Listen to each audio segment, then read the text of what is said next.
Welcome and thank you for listening to today's episode of the Auburn Daily Podcast and/or show. I want to thank you if you're checking us out on YouTube or if you are listening to us wherever you get your podcast. All the same, thank you for the support. Thank you for the love.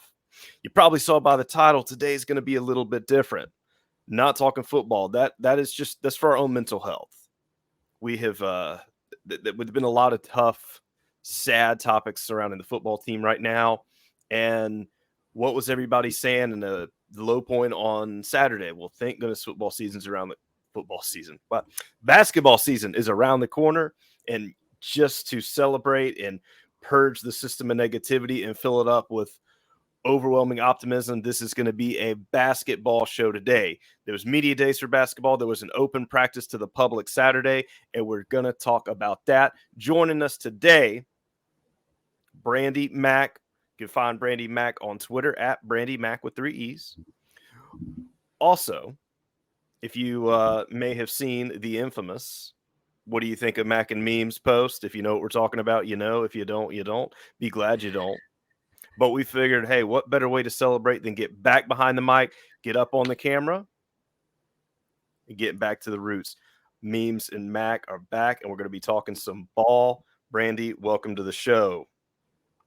Thank you for having me, Memes. Oh, yeah, absolutely. Had to run it back, and it started literally out of the blue. Could have texted from Brandie, just said, I'm excited for basketball. I saw that BrandieeeMac text pop up on the phone. I said, what could this be about? I was expecting bad news or something crazy or just, anything other than just like the most heartwarming feeling of optimism I could have ever expected. And yeah, excited for basketball. 3 perfect words, but I think that sums up, and that may just be the title of the episode, excited for basketball, because I think we all are. But media days.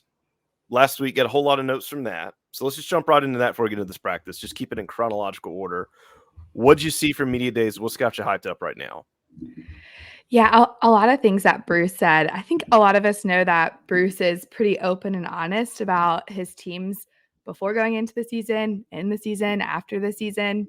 At the end of last year, kind of ended his press conference after he lost in the tournament, basically saying, I need to get some more guys in here because we need help. So one of the questions that he was asked was kind of just about bringing in some lower level players like Denver Jones and Chaney Johnson, who came from a mid-major or came from D2.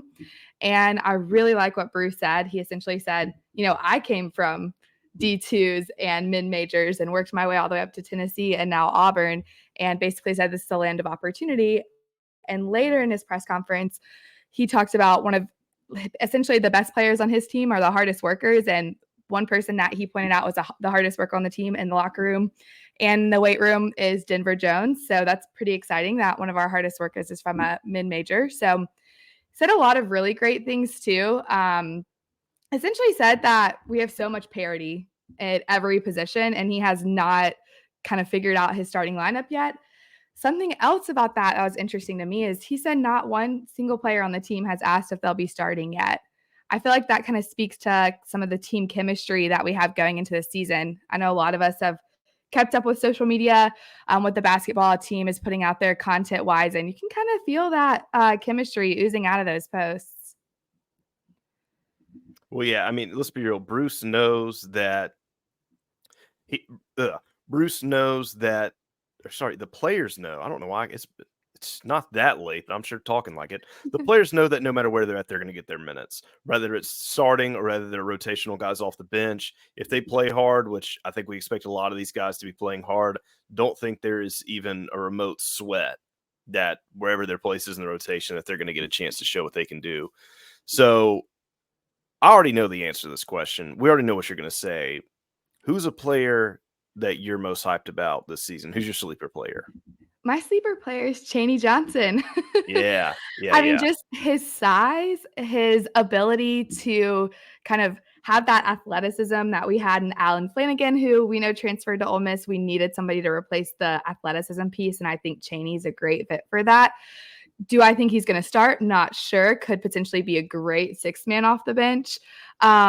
I think he's being slept on in this conference as a whole. People see his name and see that he was a transfer from a Division II school, but everything that we've heard is he's a hard worker in the weight room. he gets out there and he plays hard in practice, and it's going to be fun to see him get some dunks out there. I feel like it's been a little bit since we've had a super electric player like him, and I'm expecting big things from him, especially towards the end of conference play. I think it might take him a little bit to adjust to some of the tougher competition that we're starting our schedule off with. But, once he gets that adjustment in there from D2 to D1, I think we're going to see some great things from him. So let's just say this. I want to say this a little bit earlier, what you mentioned about the guys coming up from D2 and smaller schools. Bruce is obviously a master evaluator, and his staff. There is no denying that. I mean, what I think most people feel is probably going to be the best player on the team all around. Janai Broome came from Morehead State, much smaller school. I believe, didn't Auburn play them the year before he came? Yeah. Because I think Broome, they had an expedition game with North Alabama. Was it North Alabama or UAH? Whichever one that Chaney came from. UAH. Okay. Because so they had an expedition with him. And even, I guess technically Katie Johnson when they played Georgia. And then I think there was another player that I'm sleeping on. Maybe it might have been on last year's team that they even played against before they transferred here. So it's kind of an interesting trait. And there might have been some in past transfers Bruce has had. So I find it very interesting that players that he'd played against previously, who obviously they had scouted when they were doing game evaluations, where guys said, this guy. And then he saw what they could do firsthand, played against them when they entered the portal, said, hey, come on, we already know. They have not really struck out with these transfers, and they have done very, very well with a lot of these guys, and they have definitely played over I think, some of their abilities. Now, you got guys like Walker Kessler that came from North Carolina. Obviously, that was going to be NBA hopeful, and I think he exceeded even the highest of expectations, which was awesome. Great for the program. And you guys got like Wendell Green. I know there can be some controversy surrounding Wendell. And I think the controversy, and it's funny I say that because I think the controversy was because he did so well at Auburn early on. I think people just expected so much because of the role he quickly came on into. And there just got to be a point when the pieces weren't around him that there were some weaknesses in his game. But I think it was just a team thing as a whole. But he definitely played above what I think people thought originally would have been his ability. And even at a high school, a guy that was very underevaluated, and despite the size disadvantages, things he had, he was a baller. So, but yeah, Chaney Johnson, let's get into him. So I'm going to jump up for open practice and we're going to go back to media days here. Absolutely balled out at this open practice. Okay. That was probably my biggest eyes open. So I was shooting the practice. So I was floor level. I saw it about as close as you could see it. Got some really cool shots. If you see the thumbnail of this video, if you're watching on YouTube, that was one that we snagged. And if you want to see some of the ones I'm talking about, check out the Auburn Memes Instagram page. I got a really cool sequence of Trey Donaldson going up for a nasty dunk. Just a 4-part picture of just the drive, the jump, the slam, the jam. It was awesome. So, but they all, really everybody had a lot of fun things to talk about. Normally they don't allow folks any media who's at practice to talk about practice. This was an open practice, so it's a little bit more fair game to mention just the goods, the bads.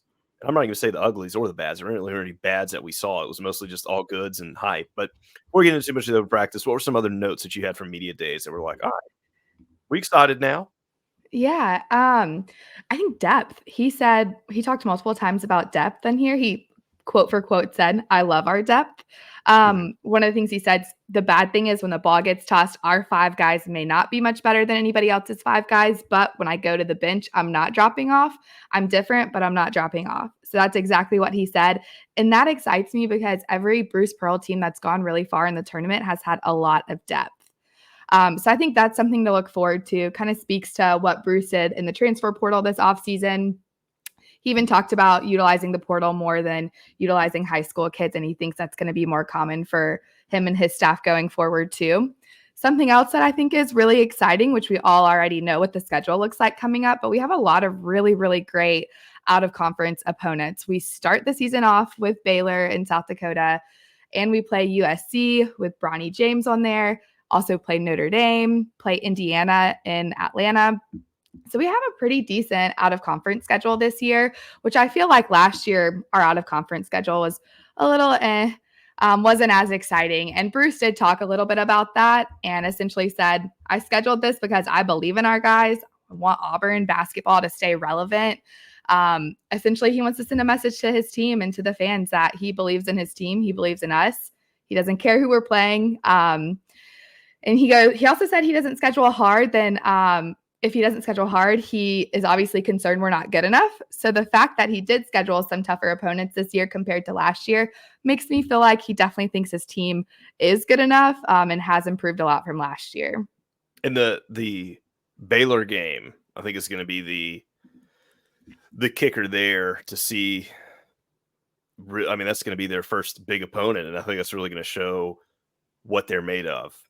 And I think this team, I mean, you just think about it, if Auburn can come out and beat Baylor, I mean, you talk about a huge statement, year-defining win. Now, do I think that's necessarily going to happen? Yeah, that might be a pretty tall order.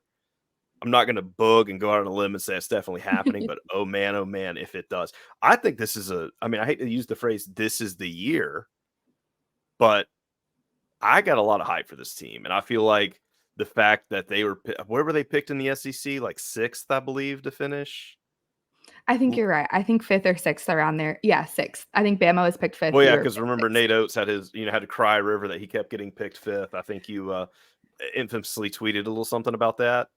Yeah, in the last, I think 3 or 4 years, the team's finishing spot has averaged like finishing around 4.75, and it's like probably being picked where you should be picked given everything. So talking depth and minutes here, you got your returners. So you've got Trey, you've got Cardwell, or we'll start guards down. So you got Trey, you got KD, you've got Chris Moore, Jalen, Cardwell, and Broom.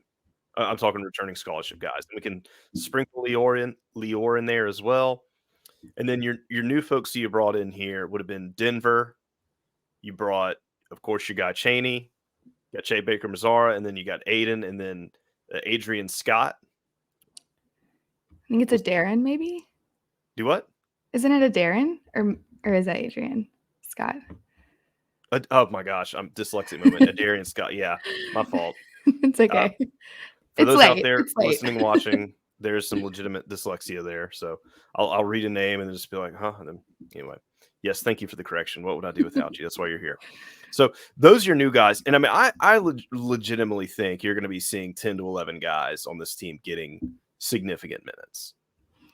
Yeah, I completely agree with you too. And starting off with the point guard position, essentially Bruce was asked about that at media days too. And he talked about how, he kind of compared it to football. Quarterback play is super important in the SEC, right? And he essentially pointed out point guard position, that's the position that we're the youngest at. Obviously, Trey didn't start in that position last year. And he essentially said, they both can shoot it really well. He's not really worried about what they can do on offense. He's more worried about or more, I guess, interested to see who's going to be the better player on defense and who's going to be the better playmaker, who's going to be the better leader on the team. He essentially said there's a lot of stuff to be figured out there at that point guard position. So I wouldn't be surprised if we saw Trey start at Baylor, just given that he's probably knows the playbook a lot better than Aiden does coming in. He may not be as good on defense as Aiden, and by the time we get to conference play, Aiden may end up starting. But it sounds like there's a lot of really healthy competition there at the point guard position. And one of these two young guys could really step up and be a leader for this team because we definitely are going to need it at that spot. So Auburn has the Expedition game, which will be November 1st. So that is about 2.5 weeks from today. It seems, because I remember I went to the one last year, and the lineups and the things that they do usually aren't exact, like the minutes especially are not totally reflective of what they'll see beginning of the season. But unlike last year, you do start out with Baylor right out of the gate, so maybe they're going to have to use this as much more of a realistic indication for what they need to do, because it's not like with Baylor, you're trying not to tweak that as much on the fly. So I personally think Trey will end up starting at that position for a few reasons. One, just watching him, Trey was balling out. I already mentioned, too, that Trey had that just nasty dunk. Trey was one of the leaders for points at the scrimmage. So want to give a shout out here. The SIDs didn't do any live point totals. So Justin Ferguson, the Auburn Observer, go check them out. Awesome stuff, incredible basketball coverage.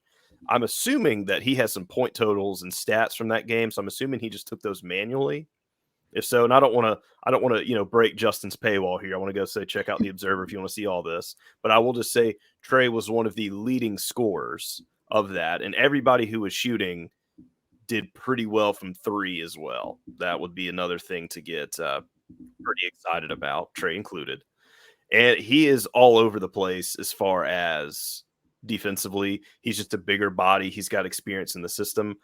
I think you're going to see a lot of them play early on and throughout the season. I think you'll have a lot of kind of like a 1A, 1B, but I think Trey was trending in the right direction last year. You saw what he did in March. He drilled, ice water in his veins in the tournament in Birmingham. Just drilled those threes. Did not seem like the moment was too big for him whatsoever.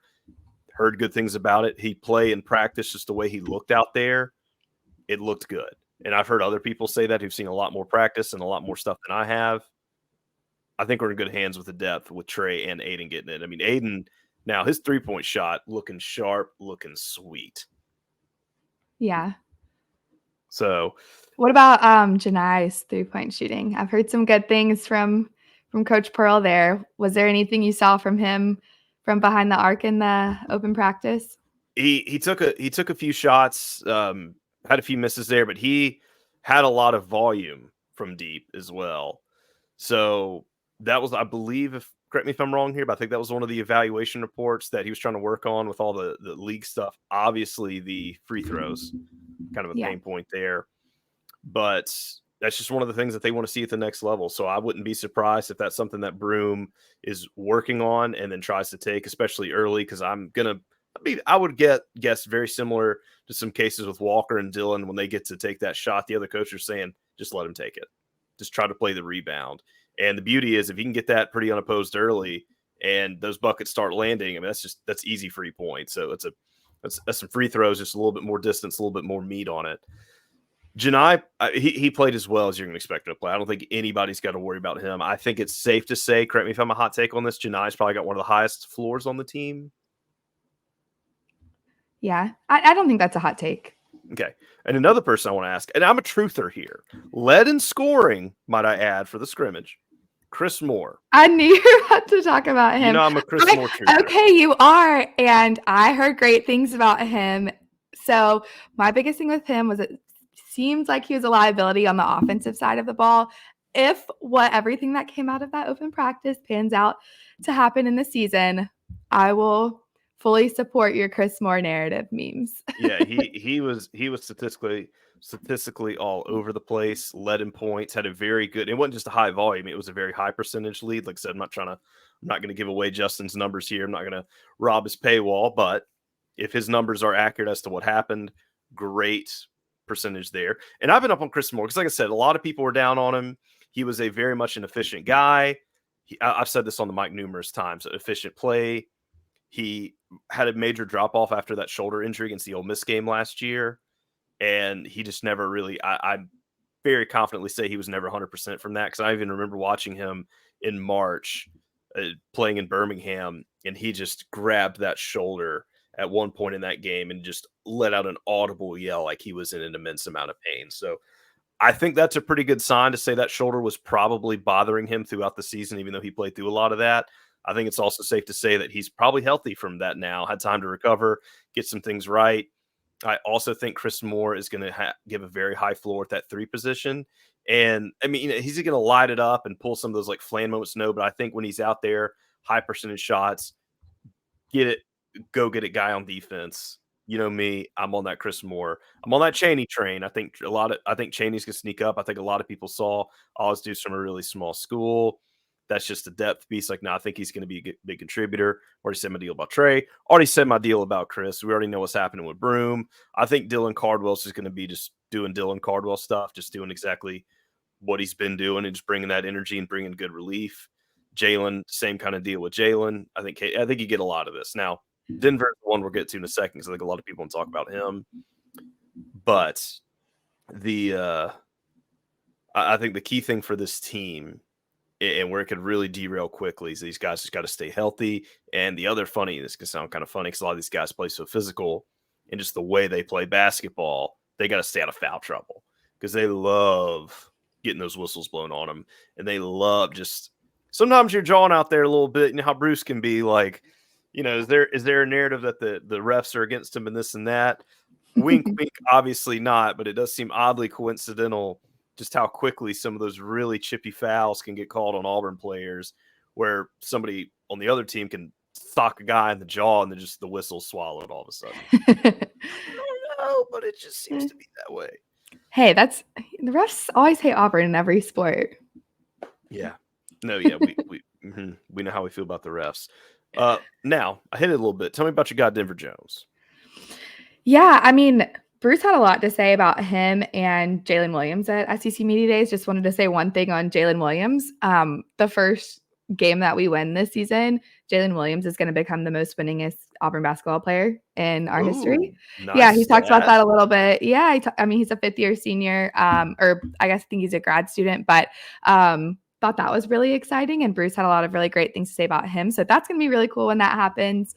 But yes, Denver Jones, I'm excited about him. I don't think that he did much at the open practice from what I heard, but I think he is a really good ball handler and can really open up the floor and give us a lot better spacing than what we had last year.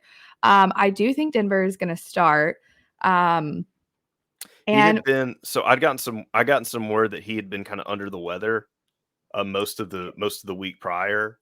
So I think that I'm not going to speculate too much, but maybe just connect some fairly obvious thoughts that maybe that could have kind of been a player to it. He's probably kind of getting back over. I don't know if we'll just, for lack of better words here, flu-ish type situation. Gotcha. Wasn't feeling good.